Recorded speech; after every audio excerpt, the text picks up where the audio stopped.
Hello students, welcome back to KRS।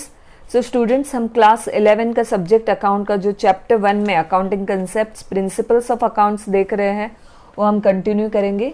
जो class 11 के students हैं, से स्टूडेंट्स आप प्लेलिस्ट पे जा सकते हो। प्लेलिस्ट में 11th अकाउंट की जो प्लेलिस्ट है उसमें आप हम चैप्टर 1 से हमने स्टार्ट किया है, तो चैप्टर 1 अभी 2-3 वीडियो में कंप्लीट हो जाएगा। उसके बाद हम चैप्टर 2 स्टार्ट करेंगे। चैप्टर 1 ये पूरा थ्योरी है, आपको थ्योरी पार्ट दिया हुआ है अकाउंट का, पर वो भी बहुत ही इंपॉर्टेंट है क्योंकि उसके बिना जो बेस है अकाउंट का वो क्लियर अगर ना हो तो आगे जाके आप जब प्रैक्टिकल सम सॉल्व करोगे तो आपको बहुत सी बातें वहां पे क्लियर नहीं होगी। इसलिए ये जो थ्योरी पार्ट है, ये बेस है, वो भी उतना ही इंपॉर्टेंट है। तो इस वीडियो में हम देखेंगे नेक्स्ट प्रिंसिपल्स ऑफ अकाउंटिंग या concept of accounting, realisation concept and accrual concept. So what is mean by realization concept? See, realization concept says that income is recorded only when it is realized, that is either it is received or earned. यानी क्या? तो realization principle does not associate with receipt of cash. Highlight किया है, देखो red इसमें मैंने। realization principle ये किससे associate नहीं है with receipt of cash. That is income is to be realized or revenue is to be recognized even if the cash is not received. पहले के वीडियो में अकाउंटिंग टर्मिनोलॉजी में मैंने इनकम और रेवेन्यू ये टर्म आपको एक्सप्लेन किए हुए हैं। अगर आपने नहीं देखे हैं, से स्टूडेंट 1 बाय 1 कोई भी एक भी वीडियो आप स्किप मत करो, क्योंकि वो आपके कंसेप्ट एक बार क्लियर हो गई ना तो बाद में वो वीडियो वापस देखने की जरूरत नहीं है, पर वो एक बार वो कंसेप्ट क्लियर होना जरूरी है। और स्टेप बाय स्टेप यानी जो भी पार्ट्स दिए हुए हैं, पार्ट 1 पार्ट 2 होने के बाद ही नेक्स्ट पार्ट आपको देखना है, कोई भी पार्ट भी मत स्किप करो। तो पहले के वीडियो में मैंने आपको बताया इनकम और रेवेन्यू यानी क्या रहता है। इनकम यानी क्या रहता है, कोई भी बिजनेस को जो पैसा मिलता है, जैसे इंटरेस्ट मिलता है बैंक में डिपॉजिट किए हुए पैसे के ऊपर, डिविडेंड मिलता है अगर कोई शेयर्स में इन्वेस्ट किया है, कमीशन मिलता है, या अमाउंट रिसीवेबल है, पैसा मिलने वाला है, या रियलाइज फ्रॉम सर्विसेज, तो उसे बोलते हैं इनकम। एंड रेवेन्यू का मतलब यानी बहुत ही स्लाइट डिफरेंस है दोनों के बीच में। रेवेन्यू यानी क्या रहता है, जो इनकम मिलती है नॉर्मल बिजनेस एक्टिविटी से, जो यानी mainly sale of goods and services to customers, ये दोनों एक्टिविटी में से जो पैसा मिलता है उसे बोलते हैं रेवेन्यू। सो रियलाइजेशन कंसेप्ट क्या बोलता है कि अगर पैसा नहीं भी मिला है तो भी वो रिकॉर्ड करना है अगर वो इस अकाउंटिंग ईयर का है, अकाउंटिंग ईयर से रिलेटेड है। उसके साथ साथ उसमें और क्या बताया गया है, रेवेन्यू आर रिकॉर्डेड यानी सेल करके जो पैसा मिलता है, revenue are recorded only when sale are affected. जब एक्चुअल में सेल होता है तभी वो रेवेन्यू की अमाउंट रिकॉर्ड करनी है बुक्स ऑफ अकाउंट में।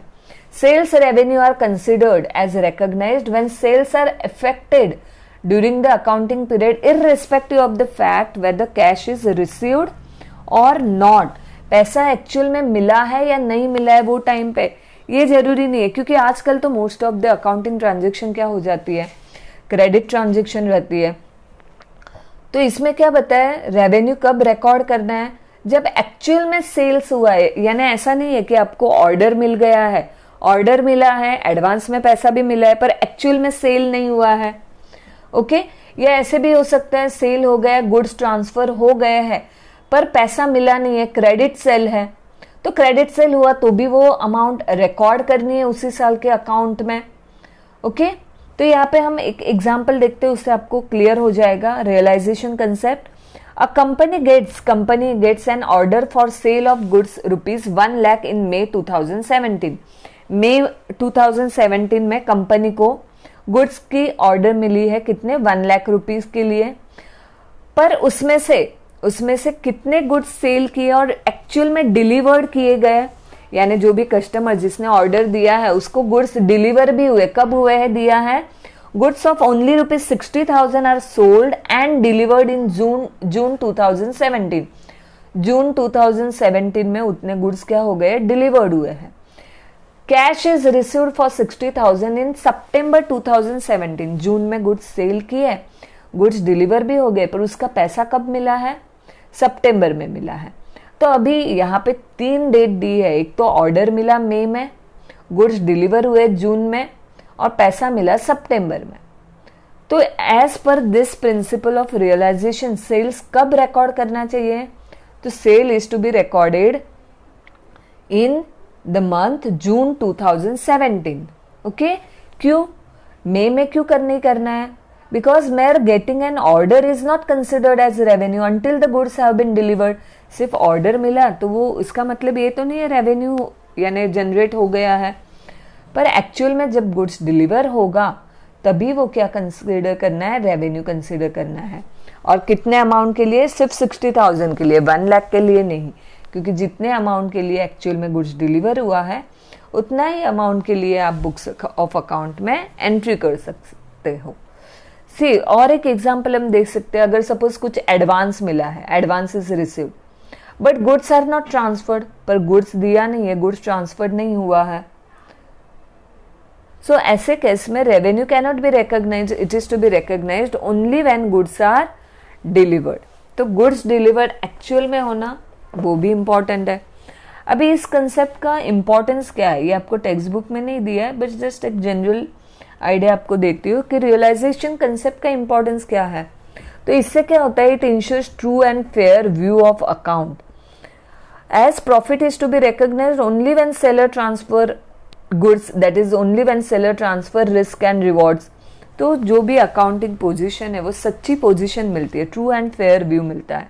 And risk can be minimised through this principle. True revenue earned during the year is given importance and it is commonly followed in a business organization as per the accrual system of accounting। जो हम next concept देखने वाले हैं, तो ये क्या हो गया? Realisation concept. यानी रियलाइजेशन कंसेप्ट में हमने क्या देखा? Income is to be realised और revenue is to be recognised even if the cash is not received, and as well as goods transfer, actual goods transfer is also very important. Next concept is accrual concept, ACCRUAL, accrual concept. See what is mean by accrual concept? Income is recorded when it accrues, earned, and expenses are recorded when they accrue, that is becomes payable. Okay, कोई भी expenses है, suppose actual में पैसा गया नहीं पर इस साल का है वो, इट बिकम पेएबल, तो वो भी रिकॉर्ड करना है। जैसे सपोज इसी साल का इलेक्ट्रिसिटी बिल है, पैसा दिया नहीं है पर वो इसी मंथ का है, इस मंथ का है, एक्चुअल में अभी तक बिल दिया नहीं है, तो वो इसी मंथ का है, तो इसी मंथ के बुक्स ऑफ अकाउंट में उसकी एंट्री आनी चाहिए।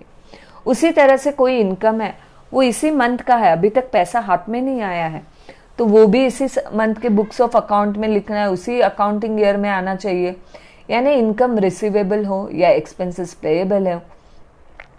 Then all expenses and revenues related to the accounting period are to be considered. जो भी मैंने आपको पहले हमने अकाउंटिंग टर्म्स जो देखे उसमें हमने देखा अकाउंटिंग पीरियड यानी क्या रहता है। ओके, पूरे लाइफ टाइम के एक ही अकाउंट नहीं बनाया जाता है, पर अकाउंट हर एक यानी ऐसे टुकड़ों टुकड़ों में डिवाइड किया रहता है, तो एक एक साल के अकाउंट बनाते हैं। तो जो भी एक्सपेंसेस खर्चा है या रेवेन्यू इनकम है वो जो अकाउंटिंग पीरियड से रिलेटेड है वो उसी अकाउंटिंग पीरियड में उसकी एंट्री होनी चाहिए। ये नहीं देखना है कि पैसा एक्चुअल में गया है या पैसा मिला है, एक्सपेंसेस से तो गया है, रेवेन्यू इनकम है तो मिला है, वो नहीं देखना है, पर वो अकाउंटिंग ईयर का है तो उसी साल में वो आना चाहिए, उसी पीरियड में आना चाहिए।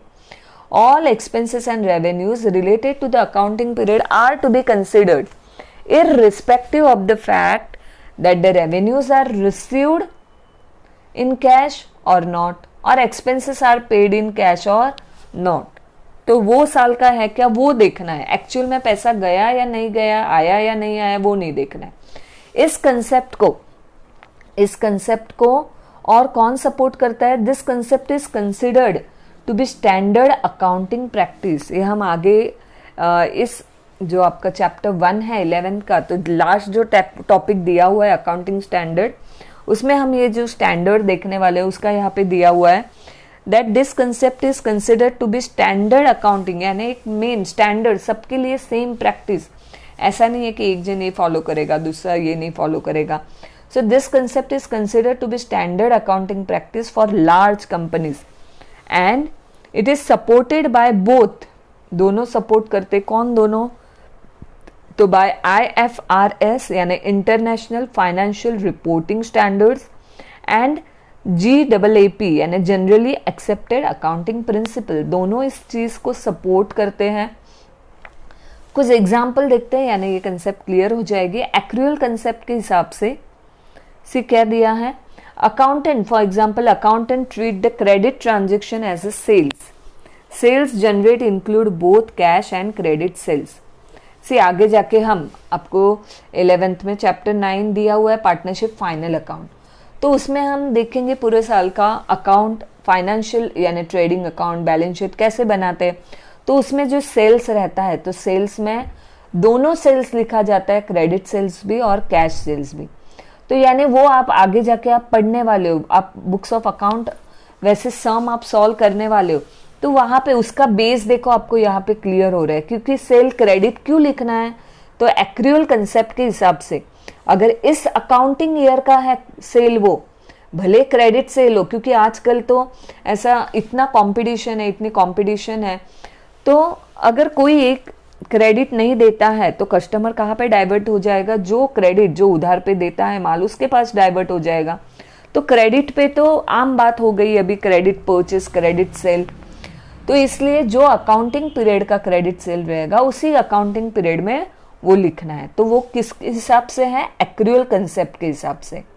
Second, same record revenue when you invoice the customer rather than when the customer pays you. कोई कस्टमर ने बिजनेस के पास से कुछ माल परचेज किया है, गुड्स परचेज किया है, यानी इनवॉइस बिल बना दिया है, ओके, पर उसने अभी तक पैसे नहीं दिए हैं, बिल पैसे नहीं दिए उसके, तो भी वो क्या करना है? रिकॉर्ड करना है वो as a revenue. Record an expense when you incur it rather than when you pay for it. कोई भी खर्चा हो वो जिस मंथ का, जिस अकाउंटिंग ईयर का है उसी अकाउंटिंग ईयर में आपको रिकॉर्ड करना है व्हेन यू इनकर इट. ऐसा नहीं कि आपने उसका पेमेंट किया या नहीं किया, okay. So it means revenue और expenses are recorded when a transaction occurs rather than when payment is received और made, okay. See students, large businesses, जो बड़े बड़े बिजनेसेस जहाँ पे बहुत सारी ट्रांजेक्शन रहती है, they consider accrual principle the most valid accounting system.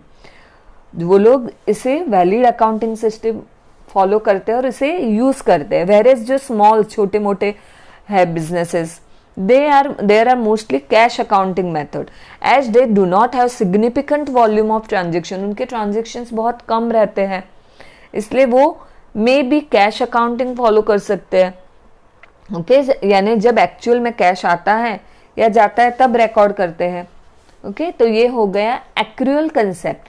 अभी आपकी बुक के हिसाब से और dual concept, disclosure concept, materiality concept and matching concept, ये 4 कंसेप्ट बाकी है, वो हम क्लियर कर लेंगे. See students, I am going very slowly क्योंकि आपके हर एक कंसेप्ट क्लियर होना बहुत जरूरी है. तो आप लोग ये जितने भी 11th अकाउंट के वीडियो जितने अपलोड हो गए हैं वो एक एक करके आप लोग देखते जाओ, okay. Thank you students, have a good day and please if you like the video, like video and subscribe channel for more updates. यानी नेक्स्ट वीडियो की नोटिफिकेशन आपको मिल जाएगी अगर आपने बेल आइकन प्रेस किया है तो. And share this video with your friends who are in class 11. Okay, thank you students, bye bye.